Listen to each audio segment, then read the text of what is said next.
रहे हैं news for nation और मैं हूं प्रियदर्शन।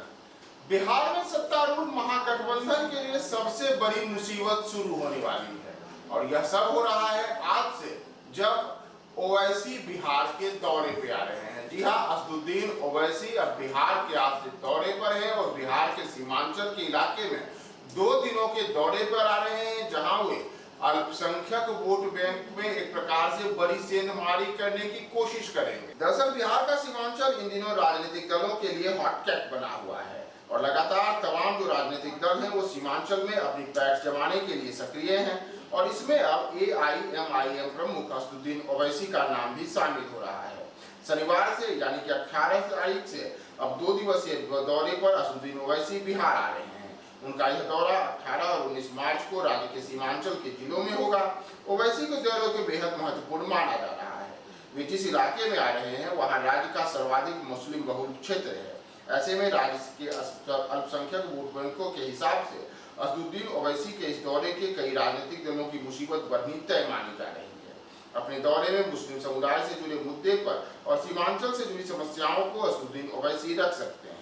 इसके साथ ही अगले साल होने वाले लोकसभा चुनाव और उसके बाद होने वाले वर्ष 2025 के बिहार विधानसभा चुनाव के पूर्व राज्य में AIMI की जड़ों को मजबूत करने की अहम रणनीति के तहत ओवैसी के इस दौरे को देखा जा रहा है। दरअसल असदुद्दीन ओवैसी के दौरे को लेकर के AIM की ओर से बड़ी तैयारी की गई है और पार्टी के प्रदेश अध्यक्ष सह विधायक अख्तरुल ईमान ने पहले ही कहा था कि केंद्र और राज्य सरकार ने सीमांचल को उपेक्षा का शिकार बना रखा है।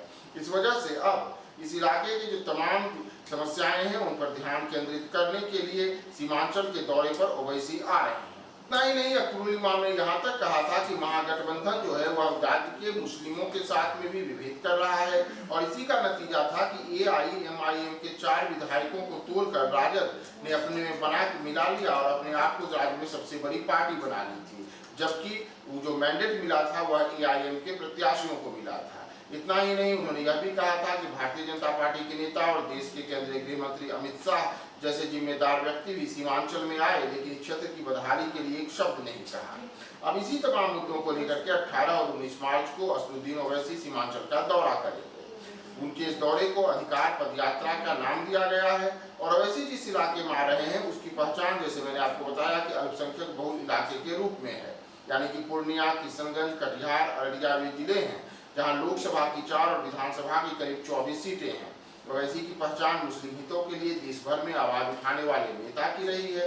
अब उनका सीमांचल के मुस्लिम बहुल इलाके में आने का कार्यक्रम भी बिहार में मुसलमानों के बीच AIMIM की पैठ बढ़ाने की पहल के रूप में देखा जा रहा है।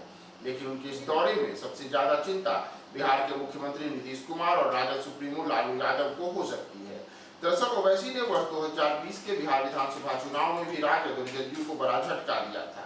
उस चुनाव में ओवैसी को बिहार की 5 सीटों पर जीत मिली थी, जिसमें अमौर, कोचाधाम, जोकीहाट, बायसी और बहादुरगंज सीट शामिल रही। ये सीटें सीमांचल के इलाके में थी। इसके पहले वर्ष 2019 के लोकसभा चुनाव के दौरान AIM की किशनगंज सीट पर हुए चुनाव में बड़ी सफलता हासिल की थी। इतना ही नहीं, वर्ष 2020 के बिहार विधानसभा के चुनाव में भले ओवैसी की पार्टी 5 सीटें जीती हुई, लेकिन इसके करीब 1 दर्जन सीटें ऐसी रही थी जहां जीत हार का आंकड़ा AIM उम्मीदवारों को मिले वोट से तय हुआ था। यानी करीब 1 दर्जन ऐसी सीटें हुई थी जिन सीटों पर AIM प्रत्याशी ने जितने वोट हासिल किए उतने वोटों से जदयू या राजद या फिर अन्य दलों के उम्मीदवारों की हार हुई थी। नतीजा रहा था कि जदयू के एक भी मुस्लिम प्रत्याशी को जीत नहीं मिली थी, जबकि राजद के 8 मुस्लिम चेहरे जीते थे, जो वर्ष 2015 की तुलना में 3 कम थे। इतना ही नहीं, विधानसभा में मुस्लिम विधायकों की संख्या भी घटकर 19 रह गई थी और इन सबके पीछे बड़ा कारण माना गया था कि ओवैसी की पार्टी का तेजी से मुस्लिम समुदाय में पैठ बढ़ाना। अगर हम आंकड़ों की भी बात करें तो पिछले साल ही हुए वर्ष 2022 के गोपालगंज विधानसभा उपचुनाव में राजद को भाजपा से 1794 वोटों से हार का सामना करना पड़ा था, लेकिन गोपालगंज में ही ओवैसी की पार्टी के उम्मीदवार अब्दुल सलाम को करीब 12,000 वोट आए थे। माना गया कि जो वोट 12,000 अब्दुल सलाम को आया उसी का कारण रहा कि राजद उम्मीदवार मात्र 1794 वोटों से हार गए।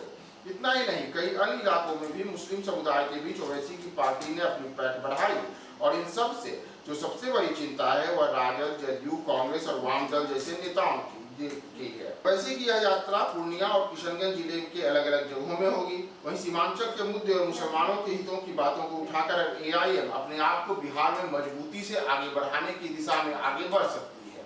तो ओवैसी का भी बिहार का दौरा हो रहा है। यह अगले 2 दिनों तक बिहार की राजनीति में आगे आने वाले भविष्य के लिए बड़े राजनीतिक संकेत और कई नए तरीके के राजनीतिक मार्ग भी प्रशस्त करेंगे। तो महत्वपूर्ण होगा कि ओवैसी के इस दौरे से जिस प्रकार की संभावना जताई जा रही है कि इससे राजद, जदयू, कांग्रेस जैसे दलों को नुकसान होगा और साथ ही साथ बिहार की प्रमुख जो 4 लोकसभा की सीटें हैं सीमांचल के इलाके की और करीब जो 2 दर्जन यानी कि 24 विधानसभा की सीटें हैं, उन सीटों पर जो नगले गंवाए हुए ओवैसी हैं उनको कहां तक सफलता मिलती है, इन सब की राह को सुगम बनाने के लिए आज से ओवैसी अब अपने 2 दिनों के बिहार दौरे पर रहेंगे।